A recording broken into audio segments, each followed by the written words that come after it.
Hello everybody, welcome to Dungeons and D-Pads episode of Sonic Mania 17. We kinda had a whoopsie with the audio, so this is a recorder. A mini whoopsie indeed. So, but we're not gonna pretend otherwise.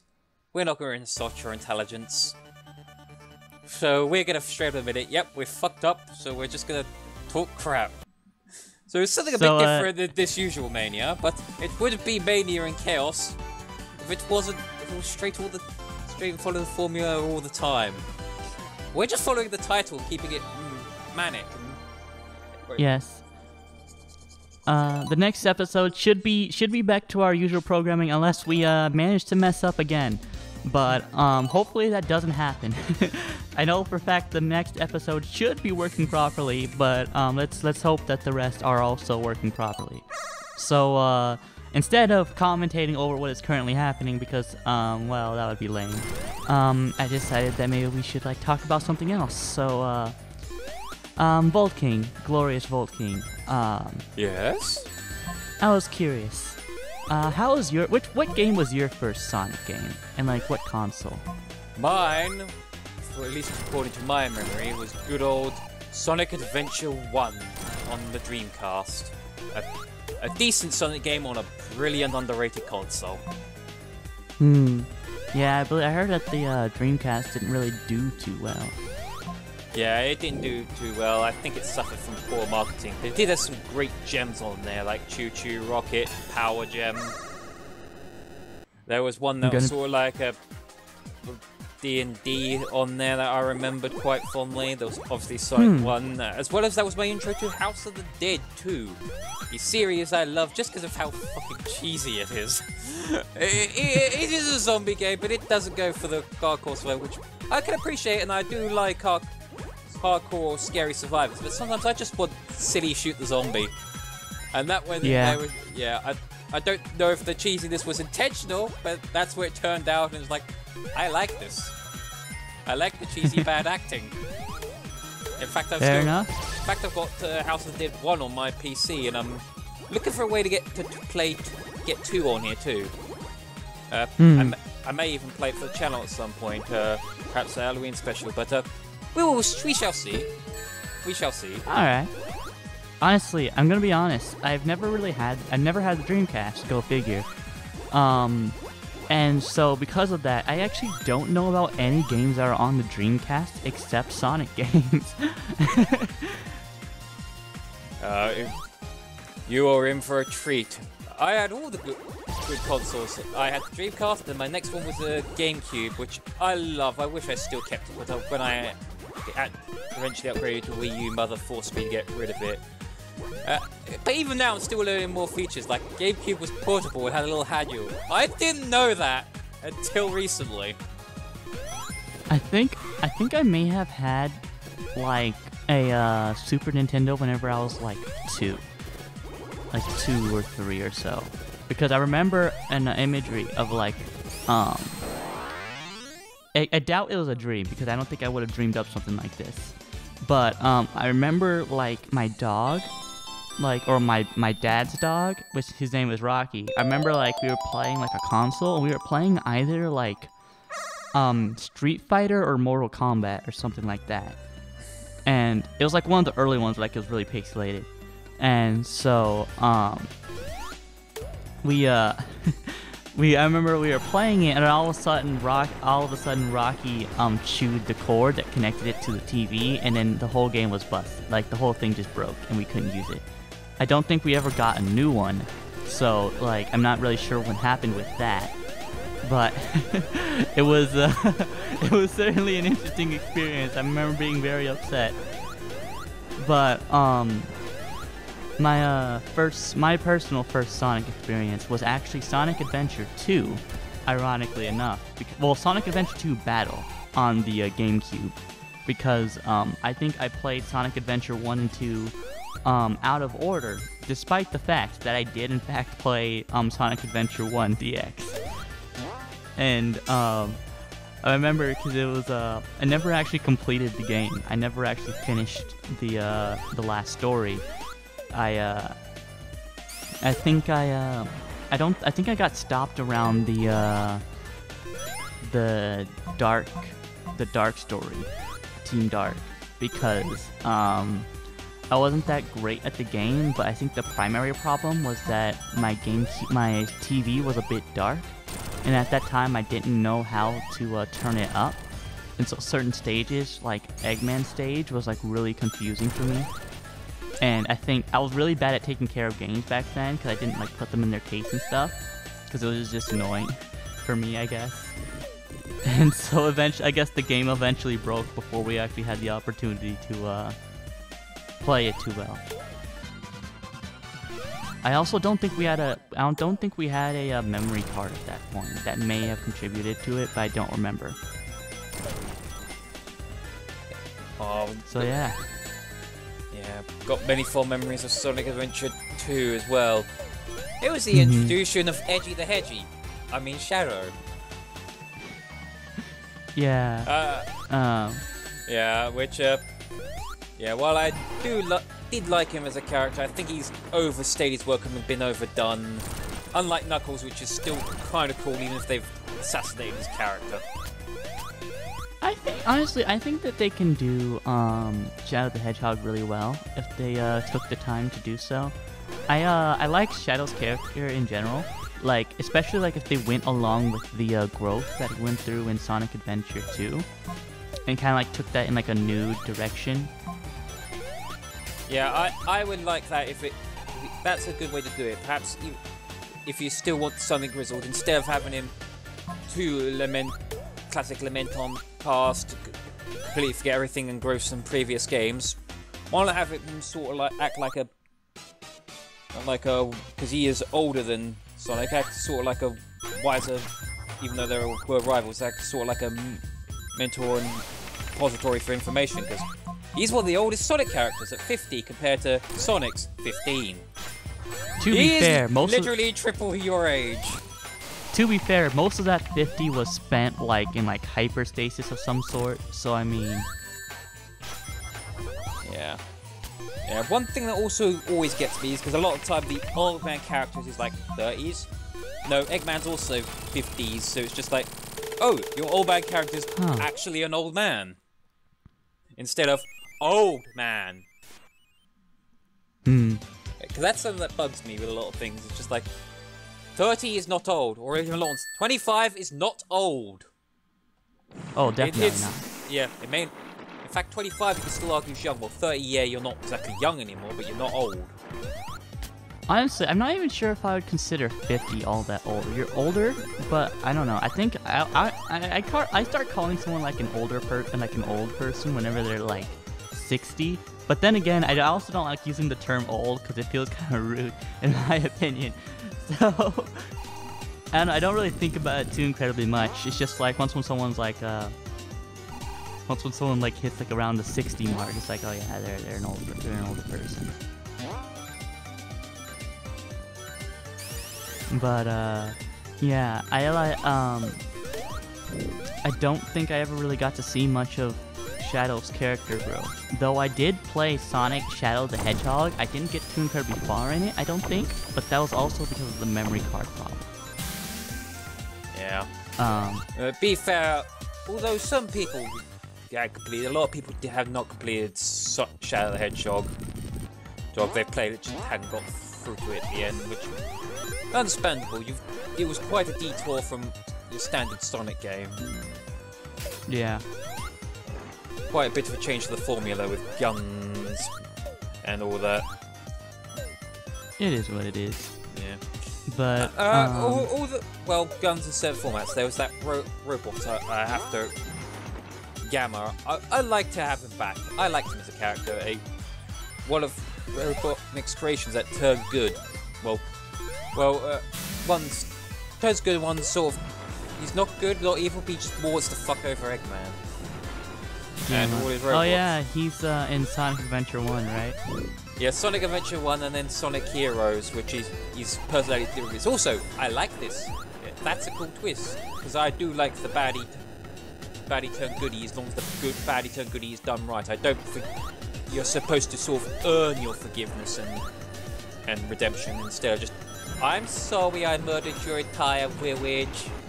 At that point, yeah, sorry is not gonna cut it. If it's minor stuff, then fair be, but I will get forgiveness, but it's just sort of like you have to earn it and show that you actually are sorry instead of just say you're sorry. Yeah. Words are only powerful when accompanied by action. Yeah. But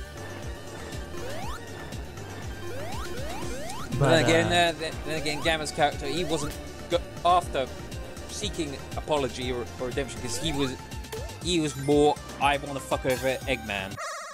So he's good, but not on the good guy's side. But he's not on there for good reasons. I'm not here to be heroic. I'm just here because I hate the same villain as you do, even more than you do. To be fair, he's a robot. He's not really capable of much else. Yeah. It's like I hate this person. I hate you less. Let's hate this person together. Yeah. That it is sort of how it should work for that sort of character. Although I would like to go with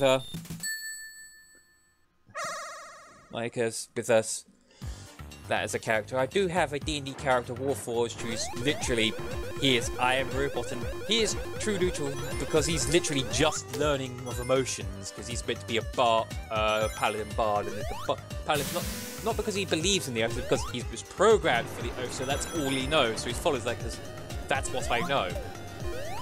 Fair enough. And then he learns more about music and life, and wants to learn more about life, and becomes a bard to learn about music, for that is life, as well as why he becomes an ancient's paladin, to protect animals and life.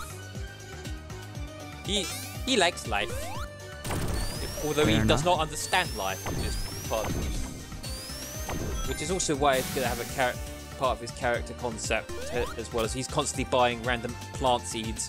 He's not going to have terribly high nature, so he's not going to sure if they work. He's going to at least try planting trees wherever he goes, just like, I'm helping nature by planting and regrowing.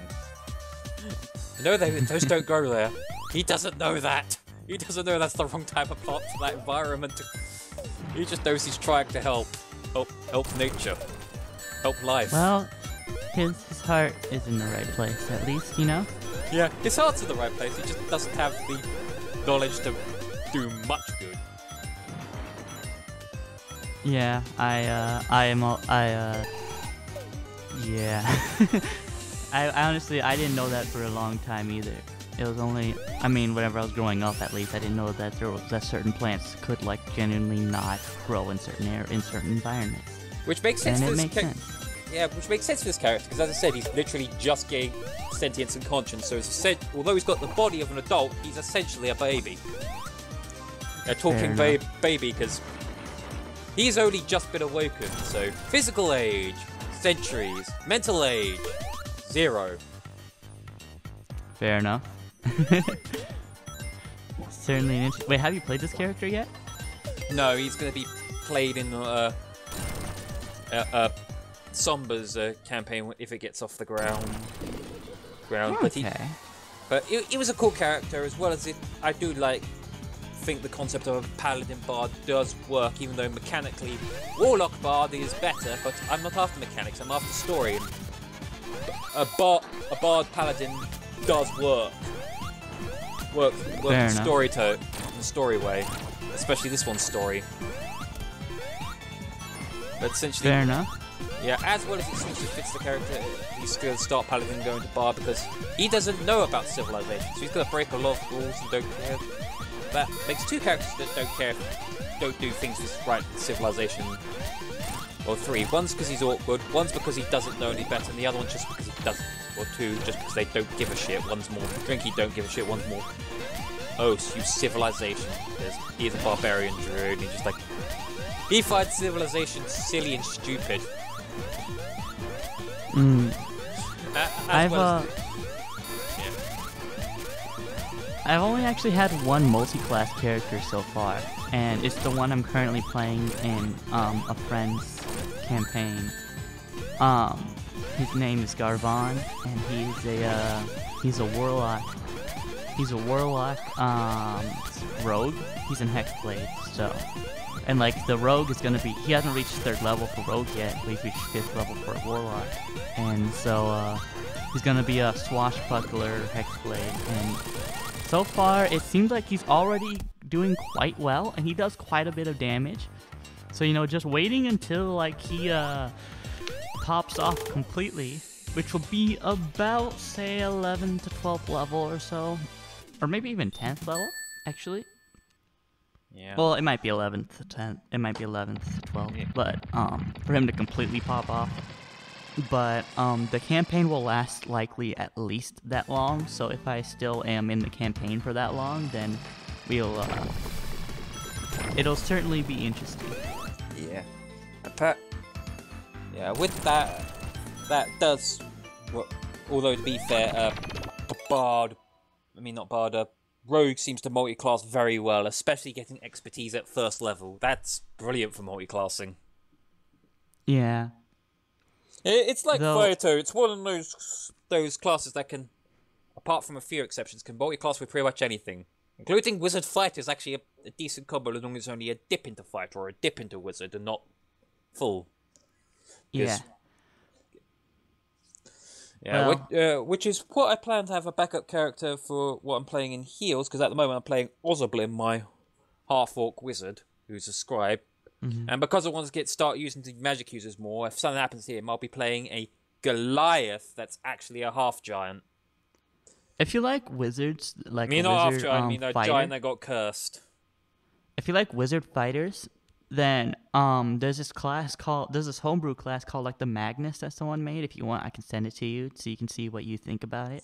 Because it's like it's basically if you took like a Final Fantasy like character like Cloud or something like that, and put them into D&D. It's like a I forgot what they call them, Gith character, Gith subclass or something like that.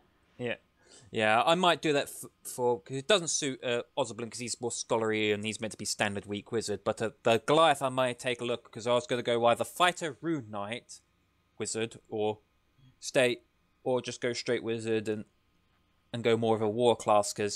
But yeah, the Goliath is technically a stone giant that got cursed, and he wants to become giant again. We are back with the second part. This should be just going to be continuing off from our last. I don't remember what our last conversation was about entirely. Oh yes, I remember. But yeah, we're just going to be continuing on for the rest of this episode. Yeah, we had to open the second part of the video because we had to split it into 2 halves. Yeah. Welcome to your headache, Hawk. Welcome to your headache. At this point, it'd be more effective if I just start whacking him over the head with a small hammer. I'm going to cause headaches, but that's assault. Indeed it is. So it's not good to hurt people in general. Yeah, so I have to resort to mental torture. Just practice for what I've got to do, because I need to get more evil as a DM. I'm far too soft, so... Well, we've already practiced for making Knuckles suffer. Indeed, you have. Though, you know, there's nothing wrong with having, like, a nice, friendly, Disney-like adventure, you know? As long as everybody's having fun. I am too much of a softie in life, so... That's why I'm thinking at some point perhaps even running Curse of Strahd, because that's meant to be horror and harsh as hell, so it's just like... Yeah, you may die, and I'm not going to pussyfoot around it, so I might do that as a separate mini-campaign at some point. Or a campaign at some point, just like... While things get set, it's just like... Okay, we'll be doing Curse of Strahd. You got to go fight the vampire. Which should be... Which I'll probably be doing their world, because I won't go into too much into it in my world. Werewolves work slightly differently, and of course they pop up in Curse of Strahd. They work a bit differently, I will not give spoilers, but yeah, they are a bit more scary now. But as well as fit a bit more into traditional werewolf lore. Because look, the old one was just, as long as you had magic, you was relatively fine. If you had silver, that was better. Now, I hope you came prepared. Or Yeah. As well as with the new Lab that does apply to the new Lapoguru, which has appeared recently, aka Alpha Werewolf, which I had statued for an alpha anyway, but it's like, oh, now there's an alpha, which I do love, because werewolves there's so much lore and story and potential to them, and they just sort of like, and made them a low-tier monster, even though they really shouldn't be. They're certainly an interesting work of fiction, indeed. I'm not sure. They surely have changed over the years. People have certainly added a lot to them. But, yeah. Don't worry, I have homebrewed some stuff, and one of them I have made werewolves a bit more nasty. Oh dear. I don't think that's something that we need. Yeah, we'll be fine. Just remember, wolves are pack animals. That is true. Wait, so what? Well, wolves are. Yes, wolves are pack animals. So why wouldn't, taking after the aspect of your animal, werewolf, why wouldn't werewolves be more social, more coordinated, and work in groups instead of violent and lonesome?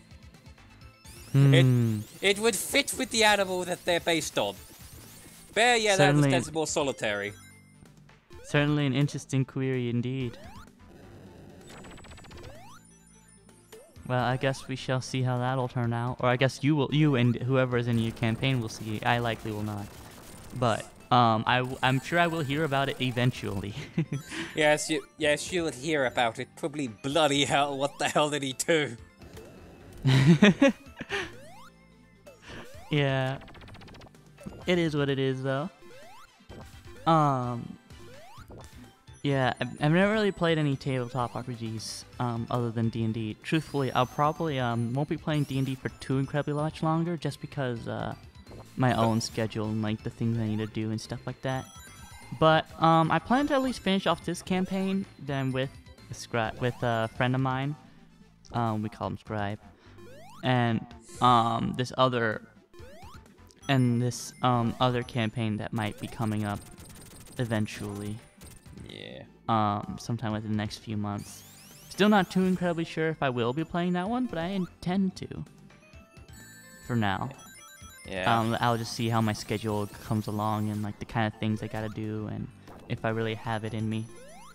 I, on the other hand, will both be looking forward to more D&D as well as trying out some more systems, ones that I've either used myself or would like to try out, because D&D is not the only system, and some can be very fun depending on what you do, but I know not everybody likes certain genres. Like, I quite like Call of Cthulhu, but I can understand how it's not everyone's cup of tea, especially because it's it's Call of Cthulhu. You're dealing with Cthulhu, Eldritch horrors, and the such. It's not going to be a simple... You will die or go insane. But I also wouldn't mind doing Fate, because it's a very simple system. Probably doing something with Psychons and demigods, and essentially your children are the demigods. You get some god powers and a gift from your parents, but your godparent, but then they fuck off because gods are not allowed to stay on the plane for too long, so they get you to do it. But being half human, you have free will, so you can choose to obey your godparent or go, no, I'm doing my own thing. Being in the... and obviously you evolve as you evolve, your powers go, and you go from godling to demigod to full-on god. Wait, what? What system that's is this? end in something Fate, which is pretty much you can do whatever you want with it. Okay. It's very adaptable. So you're basically becoming like a Percy Jackson type of thing. Yep, sort of, but with all pantheons, and it's not 100% Percy Jackson because I've never actually read those books. It's just that is it.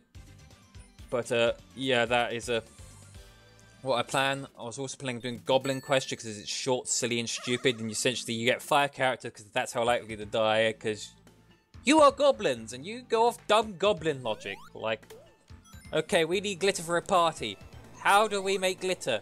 Well, apparently a bugbear turns unicorns into glitter. Shreds a bit of ribbon and glitter, so we obviously need to get bugbear-like claws and rip open a open a unicorn, and you will probably likely die on the way of the attempt because you're a dumb, stupid goblin with a 1d6, and you probably do such stupid and reckless to get it. But you may. To be fair, unicorns are relatively powerful in D&D. Luckily, there's a different system, but yeah, you roll a d6, and there's a chance your goblin might straight up die or get injured, but you get 5 of them because. But that's the whole premise: is you make a you have a group stupid quest, and then you have your own family. Goblin family is a stupid quest, and you go off dumb goblin logic. Certainly sounds like quite an interesting concept, indeed. Yeah. Yeah, I also wouldn't mind doing Conan the Barbarian because I've played that, and that was fun, especially if you played, well, a Barbarian, because you could just plow through minions and you can dual-wield wolves and just... Yep, I'm the meat grinder. Watch me turn them into paste and just stand there. As well as everything as a story. All your equipment as a story. Okay, how did you have to get that Warhammer? And stuff like that. Tore apart this bear. Yep. It's made out of bear. The Warhammer is actually a thick bear bone. And it's just being used as a mold. It's just like, yeah, I ripped this from a bear. Yeah, that honestly, I wouldn't put that past someone to do. Yeah, well, it is Conan the Barbarian. Bloody and glorious and guts is kind of on par for the course. In fact, that's actually where I got my main character concept for Doku, because he actually started in Conan before he went over to D&D and became more rat-like. But interesting. Yeah, his armor. Well, he stole that. His rapier. Yeah, he stole that too. None of his equipment is his own. The rapier he stole from a guard. The armor he robbed from a grave. Oh my goodness. He's a street rat who's doing his best to survive. So pretty much, yeah, most of his equipment's stolen or second-hand, quote unquote. But we have reached the end of this second part of the episode as well. So. Yep, it's time to end. Mm-hmm. Well, goodbye from Player 2, Vault King. And goodbye from Player 9, me, that Joshy boy. Greetings and sayonara. Farewell. See ya.